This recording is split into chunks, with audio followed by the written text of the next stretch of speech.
see like there's just absolutely no reins on Israel. But also as a second order issue, the activists who are supposed to be getting out the vote, and they're not seeing any indication from Harris that there's going to be any type of like meaningful change. I'm not capable of assessing whether Harris is going to implement any change, meaningful change or otherwise, but like as a campaign electoral matter, they don't seem to be indicating anything. Right. And there are a bunch of Lebanese Christians who, that's what I'm talking about. They hate Hezbollah. Yep. And you're even losing them because you're not even willing to show any concern about American citizens who are in Lebanon getting bombed by American bombs.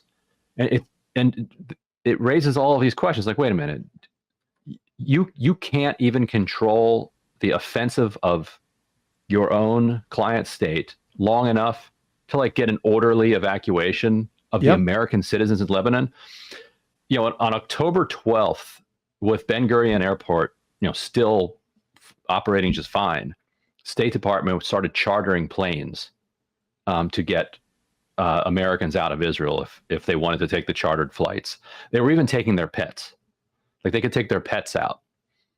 In Lebanon, China has done evacuations of its citizens. The UK has done evacuations of its citizens. The French have sent like a naval ship down there to begin evacuations of its citizens. The State Department has just said the airport's open. Good luck. And the airport's south of Beirut too, so it's like difficult to get more to dangerous. Either way. Flights are like $8,000 or something, and every flight you buy gets canceled. And they're just like, yeah. But doesn't that indicate the rudderless leadership I'm describing? Like there's nothing going on in the White House. Why? Like it wouldn't even offend AIPAC, right? For you to say some nice things about just the American citizens in Lebanon and how you're concerned for them and you're going to organize, their evacuation to safety. Like nobody would even be bothered by that I can think of. Matt Miller was apparently parsing the American permanent resident, the permanent resident status of Kamel Jawad from Michigan, who was killed in Lebanon. But apparently, they said, well, we understand he was not an American citizen. He was only a legal permanent resident. But there is some indication that maybe, in fact, no, that's not the case. He may have actually have voted in the past. Obviously would have to be a citizen for that. But nevertheless, it's also like, why are you parsing this stuff? Right. Can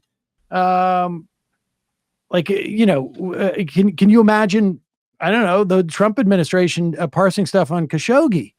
It was, he was just a resident. He was not a citizen. Yeah. Right. He was just a resident. People would be incredibly offended by this. And I don't know. It is, I worry about it, obviously, from a foreign policy perspective, in terms of it's over in terms of the Biden administration, but whether Harris has any plans, but also from an electoral standpoint, it seems utterly bizarre. They just don't seem to want to engage. Yeah. A couple other things Michigan Democrats have done. There was that whole Dana Nessel, Rashida Tlaib thing. Yep. But then there was also, after all these campus protests, the students got together and endorsed a candidate for Board of Regents. Like every 2 years, like 2 of the 8 regents are up for election. And they endorsed this human rights attorney. I think her name was Huwaida. 600-700 students show up to the Democratic convention wearing yellow Huwaida t-shirts. They do everything right inside the system. They got their petitions out, and they're and it looks like, based on that turnout, an overwhelming nomination. So it's not even that she's going to win the Board of Regents position. She would just be one of the Democratic nominees. They make these students sit around for 8 hours. They delay announcing the results of that particular election until the very final thing. They send a woman out on stage who mumbles that the other person won, doesn't list the tally.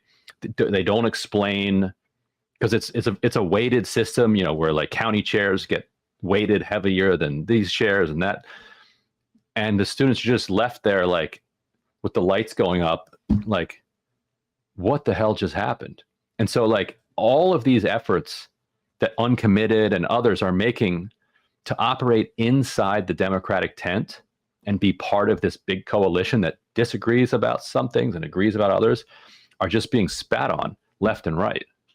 And I mean, there is a quality to this that we're sort of like watching the full sort of like arc of Obama from the 2008 campaign, but going all the way to 2012, like where it's like there's a realization of, I mean, all this enthusiasm. I mean, it's all compressed into like a 3-month period of time, frankly, with Harris, but all this enthusiasm at the beginning, and then a slow recognition that, wait a second, we're not super interested in that type of energy. We're looking for something different, and our policies align that way.